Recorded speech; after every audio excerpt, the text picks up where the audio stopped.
The gaming industry, in case you haven't noticed, has been going through what I can only call a transformation, but it's very clear that despite this happening, that many people within it are apprehensive or downright loathing the idea of things returning to what I would call normal. Today we're diving into Lords of the Fallen 2.0, the game that's got gaming journalists clutching their pearls, crying into their overpriced oat milk lattes and writing 5,000-word think pieces about how it's all so problematic. Why? Because CI Games, the makers of Lords of the Fallen, have decided to no longer pander to the identity politically insane crowd of people who want everything to be as mentally ill as they are. This is a story of a game that said, nah, we're not doing that DEI nonsense anymore, and that side of the internet has lost its mind in the best way possible. For those unaware, Lords of the Fallen is the spiritual successor sort of sequel to Lord of the Fallen, which was a more janky Souls-like game way back when that I beat myself when it first came out. And while sure it had issues, I still found the game fun and that it had its own charms to it. And since that original game, there was a lot of turmoil behind the scenes, and then eventually Lords of the Fallen came to be. Built on Unreal Engine 5, sporting a dual world concept, and it built upon many of the foundations of that original game. I found the original release of Lords to be good, but it did have problems. I felt like the combat was slightly janky, the performance of the game was not the best, and its systems were almost there to being great, but just couldn't hit the finish line. Despite that, I still enjoyed the game. But now with the 2.0 update, CI Games has revamped their 2023 release with tighter combat, more fluid movement, and many other improvements to how the entire game works from a get-go. The game also now has full crossplay progression, so you can play with a friend through the entire game together and take on the many threats within in progress and retain your saves and get equal amounts of loot as well. They even added stuff like a dedicated jump button, better tutorials, and plenty more. The point is that this 2.0 update is the definitive version of Lords of the Fallen. It was an update well over a year and then some in the making that came to be through CI Games and Hexworks listening to their fans' criticisms and valid concerns. And these developers, they came back with a vengeance and delivered a Souls-like that's now got everything that it needs to really stand amongst its peers as a Souls-like action RPG that, if you've never played it, now is the time to finally jump in and do it. The game is also a big middle finger to the woke police that have been ruining video games since forever. One part of the 2.0 update that really got the activists mad was the overhauled character creator, which notoriously removed body types and replaced them instead with male or female options specifically. It's sad that such a basic feature in older games is so rare these days, but it kinda proves why implementing such a simple change here is such a big power move on CI and Hex's part. It's them telling the activists in the gaming industry that we're done pretending to be like you guys, and well, it's paying off for them. There's also this part of the 2.0 trailer where the devs specifically explain not only are they adding male or female options over body types, but they've gone to lengths to ensure that the base game also has more attractive curvaceous options for women and more masculine looks for men. Watch this part of the trailer here to see what I mean. Another highly popular community request has been the ability to create more attractive and generally realistic looking characters. Both the male and female options have been visually enhanced, while we've also increased the femininity of the female body type with more attractive face options and a more conventionally feminine body shape. So now this game's got everything it needs. Responsive dodge rolls, bosses that'll make you question your life choices, and an umbral lamp that lets you flex on reality itself. It's like if Dark Souls and Titanfall 2 had a baby and that baby was raised by a Viking who hates Twitter. But what makes 2.0 stand out isn't just the gameplay. It's the devs doubling down on making a game for gamers, not for blue-haired activists or people who think blocking hormones is a good idea. CI Games said, we're not here to preach, we just want to make a badass game, and oh boy, did that trigger the gaming journo hive mind, not to mention their super progressive fans, who literally, in case you forgot, banned CI Games and Hexworks from their own subreddit because of the male and female changes, by the way. Here's just a taste of what these activist players did when it came to the devs moving away from identity politics. The official, well I guess no longer official, Lords of the Fallen subreddit said this in response. The CEO of CI Games, Marek Tymiński, is actively supporting and and promoting fascist ideology under the guise of catering to the player base. As a moderation team, along with many gamers worldwide, we are deeply shocked and disgusted by the events of the past few weeks. In response, we have removed all CI Games and Hexworks officials from the moderation team. However, we want to make it clear that those removed are honorable and decent individuals, and we have nothing but respect for them. Every interaction we've had with them since the game's launch has been nothing short of extraordinary. Unfortunately, this decision affects the wrong people. Our concerns are directed solely at the CEO and at this time no one else. Over the past several weeks and months, we have seen a significant increase in hate speech, misconduct, and violations of Reddit whenever content from these platforms is shared. Additionally, we've experienced an influx of users spreading fascist views both on the subreddit and via mod mail. Let us be clear, we do not tolerate any violations of our behavioral rules, nor do we condone or support fascist ideology. Anyone engaging in such misconduct will face a permanent ban. I could keep reading this post, but the point is that the Lords of the Fallen subreddit banned all the developers and the CEO of the game that they fanboy girl they them over simply because they added female and male body types instead of just calling it body type 1 or 2. I'm not kidding. This then led to CI Games and Hexworks having to create another Lords of the Fallen subreddit that is finally solely owned and ran by the actual developers instead of the fans. Because clearly these morons in the original subreddit thought that they were somehow, above the developers, which, let's be real, that's crazy, dude. But you know that you're doing something right if the weirdos are going to such lengths to silence you, but it also proposes another hilarious moral conundrum as well, which is that if they were willing to ban the devs from their own subreddit, what are they going to do when the inevitable sequel that we know that is in development comes out? And look, the sequel is not going to throw these changes away. It's also going to be male and female, only with even more attractive designs and whatnot. So the only way these super progressive Lords of the Fallen fans can really do, I guess, is just not play the sequel to protest it. But it's very obvious that they are not the core audience anyways, because, well, to the surprise of absolutely nobody, 2.0 is a massive success, and that's an understatement. As you can see here, Lords of the Fallen is currently, as of this video being posted anyways, at number 11 on the global bestsellers list on Steam. The CEO of CI Games even said this on Twitter to confirm it. We just broke into the top 10 Steam global bestsellers. Thank you all so much. You made this happen. Merrick would also continue by saying, Lords of the Fallen is back in the top 30 on Steam globally by revenue, not just units, highest since launch. 18 months of listening, improving, and building with the community, players first always, and now it's all paying off. Your support means everything. This one's for you. So to reiterate here, he just confirmed they have reached the most amount of players they ever have since the game first launching. By the way, Lords of the Fallen broke over 1 million units sold in its debut week. So this new number is likely similar, if not more. Sure, I will definitely see people say, but it's discounted now. Yeah, because the game is almost 2 years old. But again, if Merrick is saying the game is currently in the top 10 bestsellers by revenue at this discounted price, then that means that a lot of people are buying it then, right? And isn't that just an even bigger win for both you and them? You can grab the game for cheaper, and it's also way better now. It's no downsides if you like action RPG Souls-likes, literally none. You won by buying this game on whichever platform that you play on. This update is live on every platform on the game is on right now too. This is a massive win. And it's not just for players, but for the industry too, because CI Games has led by example to show the developers and publishers that when you give players what they really want,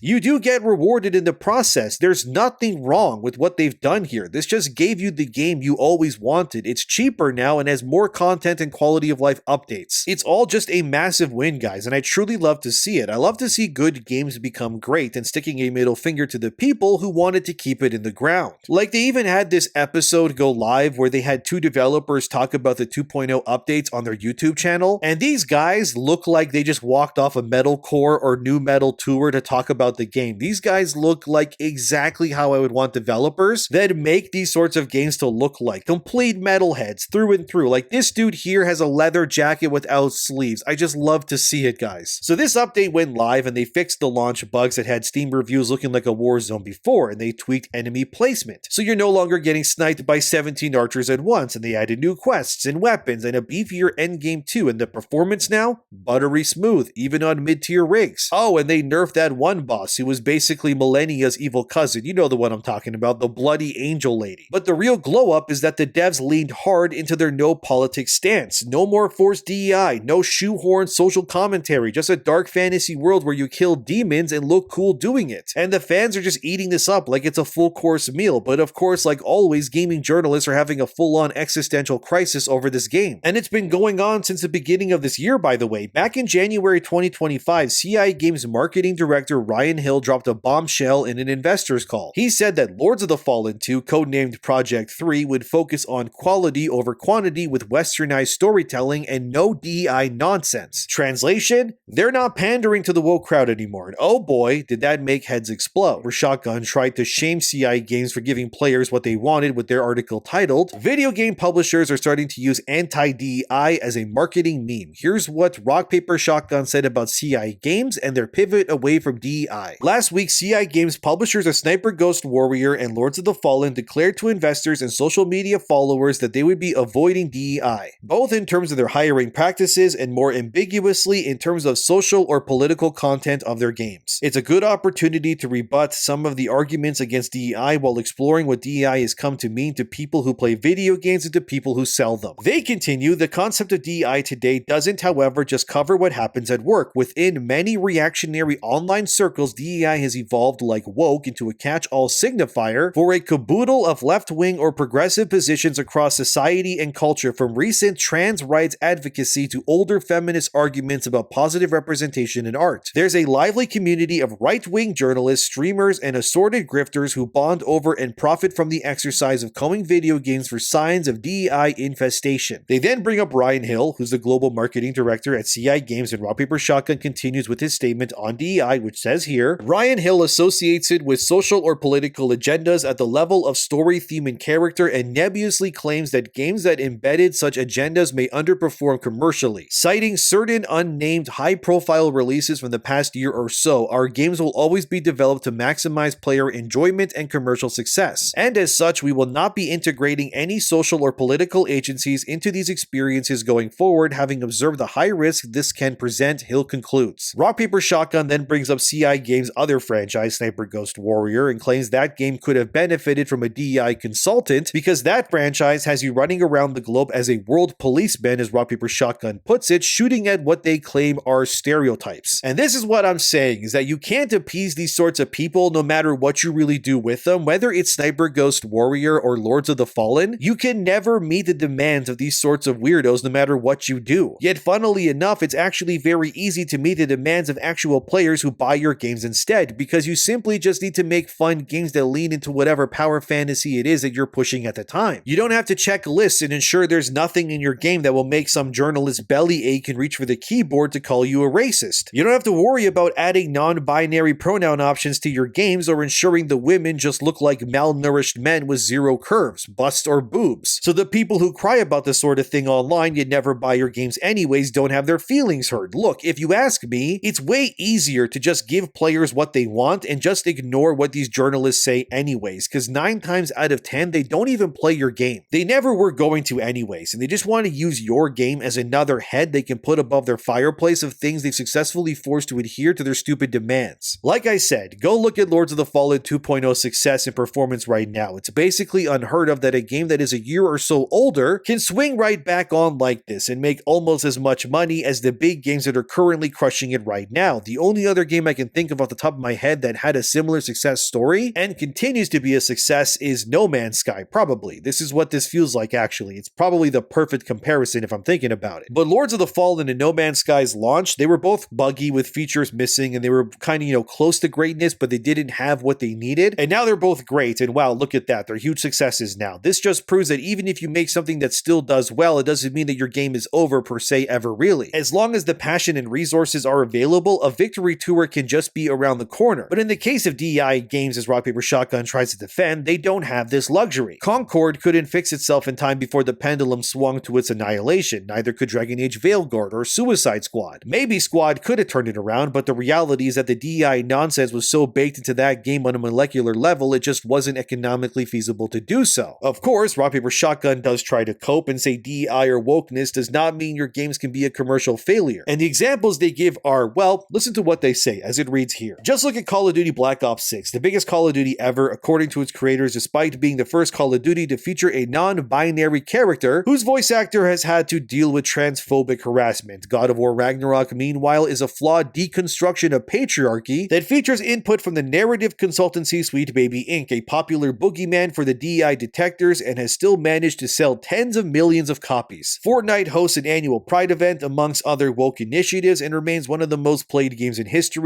as explored in a recent piece from The Gamer. From Software's fables engage in complex, searching ways with constructions of gender that go beyond any essentialist male-female framing. Nobody's calling the Dark Souls series or Elden Ring a flop. Alright, let's break down their claims. One non-binary character being in Black Ops 6 is not enough to derail the whole game. It's an operator, players just ignore that character, and yes, it is stupid, but to use that as some sort of gotcha is ridiculous and stretching to me. And then God of War Ragnarok, meanwhile, that game sold less than the 2018 game, and for good reason. Exactly as Rock Paper Shotgun explained, the game was a deconstruction of patriarchy, and that's why alongside the Sweet Baby angle, and remember that people didn't really know what Sweet Baby was at the time when that game launched either, and even then players didn't support it like they did the 2018 game. If you want raw numbers, God of War 2018 sold 21 million units so far, and Ragnarok sold 15 million. That's a massive drop in copies sold if you ask me, especially for a sequel game. So in Ragnarok's case, the DEI stuff clearly affected its sales and definitely its legacy, as fans think on and then some, and then Fortnite having a Pride event is kind of whatever, because you don't need to engage with it. Epic only does those sorts of events to secure investment money anyways. The whole USAID controversy scandal that leaked months ago has already told us. Most of this stuff is just performative anyways, and Elden Ring having body types over genders is literally just because Bandai Namco's Western publishing side demanded it, because Elden Ring, if you didn't know, released during the height of the whole woke era, for lack of a better term I guess, but saying that Elden Ring is some challenge against gender, I mean, what, how? Is it because Miquella is not aggressive and manly? The same Miquella who's literally cursed with eternal youth and can never grow up, therefore he's a literal small boy for the rest of time? Or Millennia being a warrior? You mean like how From Software has had strong female characters in every one of their games before it too? Where's the gotcha here exactly? Look, if you ask me, Rock Paper Shotgun is just coping and trying to say that DEI leads to sales when it doesn't. Even the Palworld developers admitted last year, when that game launched, that the only reason they had body types over genders was because they admitted that Western players like making ugly characters. Like, I'm not kidding either. Here's a leaked Discord chat from one of the Palworld servers who said this when asked this very question. The decision to make it Pokemon with guns was because they were worried the game would not be a global success unless they added guns to it, because Americans like to shoot things. The gender-neutral Type A character creator was likewise because Americans sometimes want to make very ugly characters. The fact these Japanese devs were like, it's not our fault you guys are all gender-confused weirdos, okay, I guess, here's body types because y'all are mentally ill. Also, here's guns because we know you like shooting things, I mean based, but you know how it is. But the fact that Rock Paper Shotgun amidst other websites like The Gamer and more are saying things like Lords of the Fallen's pivot is a cynical ploy to court the anti-woke crowd, and CI Games just said we're making a game for people who want to play games, not attend a TED Talk, this is now a war crime depending on who you ask. And the fact the CEO, Marek Tymiński, who doubled down on X saying their core value is equal opportunity, not diversity and inclusion, it caused meltdowns. You had journalists calling it a dog whistle for hate. Dude, it's a game about killing demons with a magic lamp. It's not a political manifesto, but the best part?